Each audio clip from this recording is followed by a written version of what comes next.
شامل کیا گیا. لہذا اس انداز سے ہم پر خوشی لازم ہے اور خوشی کا اظہار ضروری ہے. اور یہ طریقہ اظہار کا کسی نے گھڑا نہیں ہے,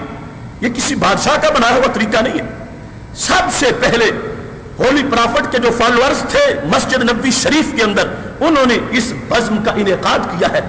لوگوں نے دیکھا ہے, رسول اکرم صلی اللہ علیہ وسلم نے پسند کیا ہے, اور اس محفل میلاد پر جو انوار و تجلیات برسے ہیں ان کے بارے میں رب کا فرمان آیا ہے. لہٰذا ہم صحابہ کرام علیہم رضوان کے عقیدے کی وراثت کی حیثیت سے وہ مزم سجاتے ہیں, اور جو کچھ وہاں انعام اترا تھا اس انعام کا اللہ سے ہم بھی امید رکھتے ہیں. امام بہقی نے شعب ایمان میں اس حدیث کو روایت کیا, اچھی طرح سننا اور یاد کرنا. امام بہقی نے شعب ایمان میں روایت کیا اور امام طبرانی معجم کبیر میں روایت کی, اور امام مسلم نے صحیح مسلم کے اندر اس کو روایت کیا. صرف ایک حرف کا اختلاف ہے, بیکا کی جگہ بھی استعمال, مطلب سارا ایک. کیا حدیث شریف ہے؟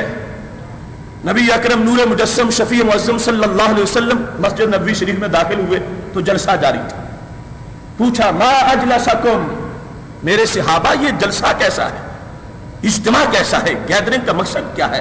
ٹاپک کیا ہے تمہاری گفتگو کا؟ وہ جو فرش پہ بیٹھ کے عرش کی خبریں دیں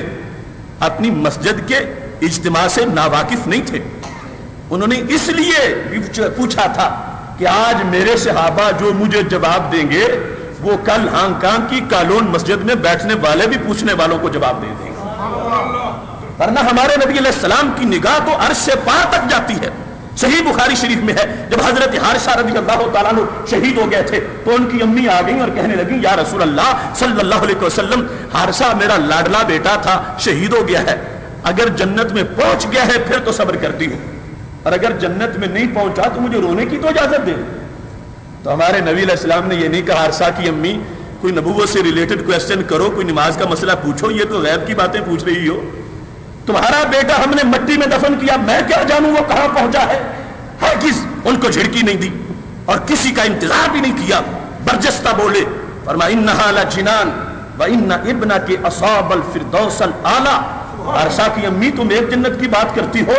میرے رب کی بہت سی جنتیں ہیں اور تمہارا حارثہ اس وقت سب سے اونچی جنت میں جا بیٹھا ہے. اصاب الفردوس الاعلی, 7 آسمانوں کے پار جنت الفردوس میں کسی کی موجودگی کا جو فوراً بتا سکتے ہیں, تو کیا ان کو مسجد نبوی کا پتہ نہیں تھا؟ جانتے تھے. پوچھا اس لیے ہے جو آج میرے صحابہ کرام اس جلسے کی انعقاد کی وجہ بیان کریں گے وہ قیامت تک میرے غلاموں کا جواب بن جائے گا. کیا جواب دیا صحابہ کرام علیہم رضوان؟ کہنے لگے جلسنا ندعو اللہ ونحمدہ علی ما ہدانا لدیننا ومن علینا بکا. کہنے لگے ہم محبوب ایک ہی بات کر رہے ہیں, ایک ہی جلسہ ہے, ایک ہی اجتماع کا موضوع ہے, ایک ہی بات ہے, ہم سارے بیٹھے یہ بیان کر رہے ہیں فضل رب العلا, اور کیا چاہیے, مل گئے مصطفیٰ اور کیا چاہیے. جلسنا ہم بیٹھے ہیں,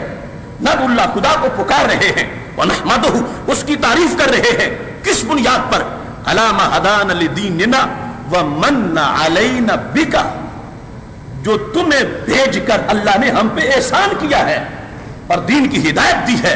ہم اس کا ذکر کر کے اللہ کا شکر ادا کر رہے ہیں. شرح شریف میں یہی محفل میلاد کی تعریف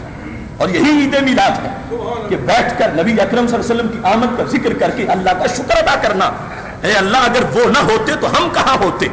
جن کے صدقے تو نے کائنات کو آنکھ بخشی اور جن کے صدقے تو نے دنیا کی آنکھ میں چراغا کیا اور جن کے صدقے تو نے کائنات کو پیدا کیا اور ہمیں وجود دیا,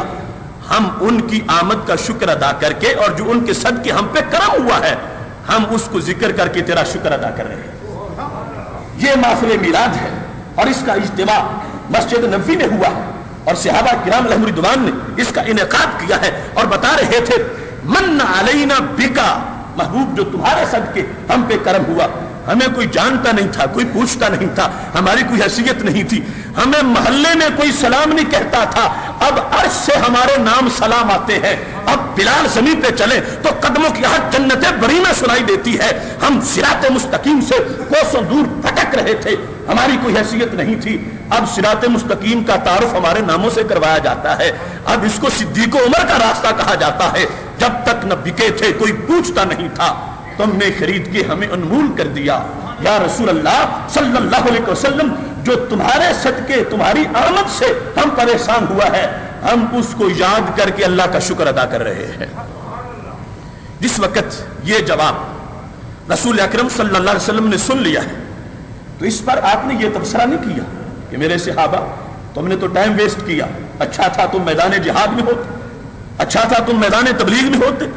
ابھی کتنے کافروں کو کلمہ پڑھانا باقی ہے, ابھی کتنے غزوات باقی ہیں, تم یہاں بیٹھے میری آمد کے جشن منا رہے ہو, میں نے آنا تھا میں آ گیا, احسان ہونا تھا ہو گیا, اب اس کے جلسوں کی ضرورت کیا ہے. ہرگز نبی علیہ الصلوۃ والسلام نے یہ تبصرہ نہیں کیا, اتنا پسند کیا اس اجتماع کو, فرمایا میرے صحابہ مجھے حلف دو کہ واقعی تم محفل میلاد میں بیٹھے تھے. صحابہ کرام علیہم رضوان نے باقاعدہ قسم اٹھائی, کہنے لگے واللہ ما جلسنا الا لذالک, خدا کی قسم ہے ہم سارے بیٹھے یہی بیان کر رہے تھے جس سہانی گھڑی جم کا طیبہ کا چاند اس دل افروز ساعت پہ لاکھوں سلام, ہم بیٹھے آپ کی آمد کا ذکر کر کے احسانات کا تذکرہ کر کے اللہ کا شکر ادا کر رہے تھے.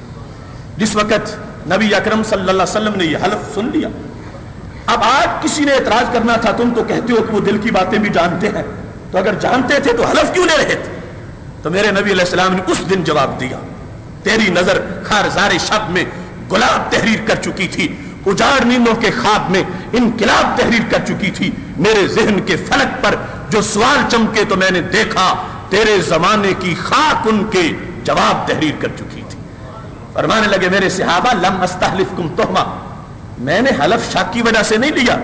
مجھے تمہارے بارے میں صحابہ کوئی شک نہیں تھا, میں جانتا ہوں کہ میں نے تمہیں صداقت کے جام پلائے ہیں اور تمہاری زبانوں سے صرف سچ ٹپکتا ہے. حلف میں نے اس لیے لیا ہے جاءنی جبریل فاخبرنی ان اللہ یباہی بکم الملائکۃ, میں پورا ٹیکسٹ حدیث کا آپ کے سامنے لفظ بلفظ اس لیے پڑھ رہا ہوں تاکہ کسی کو شک نہ رہے اور تاکہ بزم بھی معطر ہو جائے کہ یہ وہ لفظ ہے جو کبھی نبی علیہ السلام کے ہونٹوں سے چھلکے تھے. جاءنی جبریل, اے صحابہ میرے پاس جبریل آئے ہیں, تم بزم میلاد میں بیٹھے تھے, میں کاشانہ نبوت میں بیٹھا تھا, میرے پاس جبریل آئے ہیں اور مجھے بتا کے گئے ہیں ان اللہ یباہی بکم الملائکۃ, کہ خالق کائنات نے یہ پیغام دیا ہے اے فرش زمین پر محفل میلاد منانے والوں, عرش بری پہ رب تمہیں یاد کر رہا ہے. ان اللہ یباہی بکم, تمہاری وجہ سے ذکر کر کے تمہارا فخر کر رہا ہے, صرف تمہارا نام ہی تمہارا لے رہا, فخر بھی کر رہا ہے فرشتوں کے سامنے. فرشتوں دیکھو کہ میں نے جن کو نبی عطا کیے وہ احسان فراموش نہیں نکلے کہ نبی سے ایمان وصول کرے اور نبی کو بھول جا, اور نبی سے قرآن وصول کرے اور نبی کو بھول جا, بلکہ وہ اتنا یاد کر رہے ہیں, ان کی آمد کا ذکر کر کے میرا شکر ادا کر رہے ہیں. لہذا یہ حدیث صحیح ہے اور اس کے الفاظ کو میں نے آپ کے سامنے برکت کے لیے بھی اور تاکید کے لیے بھی پڑھ دیا ہے. اب ان الفاظ کو یاد رکھیں اور جب کوئی پوچھے کہ محفل میلاد اور عید میلاد کا ثبوت کیا ہے تو کہو ہم نے اس کو گھڑا نہیں ہے, ہم نے صحابہ کرام سے اس کو پڑھا ہے, بالواسطہ صحابہ سے یہ تعلیم ہم تک پہنچی ہے کہ رسول اکرم نور مجسم شفیع معظم صلی اللہ علیہ وسلم کی آمد پر جو بزم کا انعقاد کیا جاتا ہے اسے کوئی رسم بھی نہ کہے, اسے کوئی رواج بھی نہ کہے, اسے کوئی بدعت نہ کہے, اسے کوئی معمولی کار ثواب نہ کہے, اتنا بڑا کار ثواب ہے. اس کا اجتماع تو فرش زمین پہ ہوتا ہے بھائیو, حاضری عرش بری پہ لگائی جاتی ہے. ان اللہ یباہی بکم الملائکہ, اللہ ذکر کر رہا ہے, فخر کر رہا ہے ہر بندے کا نام لے کر کہ اس نے میرے نبی علیہ السلام کی آمد کا تذکرہ کیا اور یاد کیا. اب اتنا بڑا اجتماع اور اتنی کتنی برکت اس کی, ہم نام لیں ان کا فرش پہ, ہمارا نام پہنچے عرش پہ, جن کے نام کے اندر اتنی برکت ہو ان کی ذات کتنی برکتیں تقسیم کرنے والی ہوگی. خالق کائنات کو اپنے نبی علیہ السلام سے اتنا پیار ہے, فرمایا لوگوں نے فرشیوں نے فرش پہ بیٹھ کے محبوب تمہارا نام لیا, ہم نے تمہارے نام کے صدقے عرش پہ ان کا نام لیا. اب ایگزیکٹ جب یہ حدیث یہ انعام عرش سے اترا تھا اس وقت صحابہ کرام علیہم رضوان کا عمل مبارک کیا تھا؟ کیا اس وقت وہ میدان بدر میں تھے, کیا احد میں تھے, وہ خندق میں تھے یا حنین میں تھے, وہ یرموک میں تھے یا تبوک میں تھے, وہ حالت رکوع میں تھے یا حالت سجود میں تھے, وہ صفا مروہ میں سعی کر رہے تھے یا کعبے کا طواف کر رہے تھے, وہ یہ سارے کام کرتے رہے مگر رب کعبہ کی قسم ہے جس وقت کی میں بات کر رہا ہوں اس وقت نہ بدر میں تھے، نہ احد میں تھے، نہ خندق میں تھے، نہ حنین میں تھے، نہ یرموک میں تھے، نہ یمامہ میں تھے، نہ حالت رکوع میں تھے، نہ حالت سجود میں تھے، نہ حالت طواف میں تھے، بلکہ وہ تو محفل میلاد میں تھے اور واضح کر رہے تھے عباد والو تمہارا ٹائم کیا ٹائم ہے، ٹائم تو ہمارا قیمتی ہے۔ ابن ماجہ شریف میں حدیث شریف ہے، ابن عمر کہتے ہیں لمنام احدہم ساعۃ خیر من عمل احدکم عمرہ، عباد والو تم اپنی زندگی کی تہجد، نماز پنجگانہ اور نوافل اور روزے اور زکاتیں اور حج ایک پلڑے میں رکھ لو، اور صحابی کی ایک لمحے کی نیند دوسرے پلڑے میں رکھو، ان کی نیند والا پلڑا بھاری ہو جائے گا۔ جن کا اتنا قیمتی ٹائم تھا انہوں نے بھی ٹائم نکالا اور کہا ہم بدر میں بھی جاتے ہیں، احد میں بھی جاتے ہیں، خندق میں بھی جاتے ہیں، حنین میں بھی جاتے ہیں، نماز بھی پڑھتے ہیں، روزہ بھی رکھتے ہیں۔ بھائیو حج بھی ضروری ہے اور جہاد بھی ضروری ہے، مگر محبوب کی یاد بھی ضروری ہے، لہذا یہ ٹائم نکالنا صحابہ کرام علیہم رضوان کے اس عمل کی سنت پہ آگے اس کو بڑھایا جا رہا ہے جس کو دیکھ کر اللہ نے عرش عظیم سے جبریل علیہ السلام کو بھیجا اور فرمایا محبوب کو کہہ دو کہ جو تمہارا نام فرش پہ لیتا ہے ہم اس کا نام عرش پہ لیتے ہیں۔ اب اتنی بڑی سعادت ہے محفل میلاد میں شرکت اور اتنا بڑا اس کا اجر و ثواب ہے۔ اگر اس وقت صحابہ کرام علیہم رضوان اسی موضوع پر بیٹھے وہ مجمع نماز کے مسائل کی تبلیغ کا نہیں تھا، وہ مجمع حج کے مسائل کی تبلیغ کا نہیں تھا، وہ اجتماع محفل میلاد کا اجتماع تھا۔ من علینا بیکا یہ الفاظ گواہی دے رہے ہیں۔ اب اس پر جو ابر کرم برسا تو آج بھی اس وقت کے لیے اس کام کے لیے جو ٹائم نکال کے بیٹھا جائے گا اللہ کے فضل سے امید ہے رب ضرور فضل فرمائے گا۔ ایسے فضل امت کے لیے عمومی ہوتے ہیں، ہمارا تو ایک خصوصی کوٹا بھی ہے بعد والوں کا، لیکن ایسے فضل تو عمومی ہوتے ہیں۔ اب صحیح مسلم شریف میں حدیث شریف ہے جب رسول اکرم صلی اللہ علیہ وسلم میدان عرفات میں حج کے موقع پر تھے، مغرب کا ٹائم ہوا، فرمایا بلال کہو سارے چپ ہو جائیں میں ان سے بات کرنا چاہتا ہوں۔ لبیک اللہم لبیک کی صدائیں جب عرفات میں کچھ دھیمی ہوتی ہیں تو میرے نبی علیہ السلام کی آواز گونجتی ہے عرفات والو خوش ہو جاؤ عرش سے رب نے تمہیں سلام بھیجا ہے۔ صحابہ کرام علیہم رضوان کی خوشی کا کوئی حد کنارہ نہ رہا، کہاں میں اور کہاں یہ نکھت گل، نسیم صبح ہو تیری مہربانی۔ یا رسول اللہ صلی اللہ علیہ وسلم تمہاری غلامی کا پٹا گلے میں نہیں تھا تو ہمیں تو دوسرے گھر والا بھی سلام نہیں کہتا تھا، چے جائے کہ عرش سے سلام آ جائے، یہ تمہاری آمد کی برکتیں ہیں۔ حضرت سیدنا عمر رضی اللہ تعالیٰ عنہ آگے بڑھے اور انہوں نے پوچھ لیا یا رسول اللہ صلی اللہ علیہ وسلم یہ جو عرش سے سلام آیا ہے یہ کیا صرف آج ہمارے لیے ہی خاص ہے یا بعد والوں کو بھی آیا کرے؟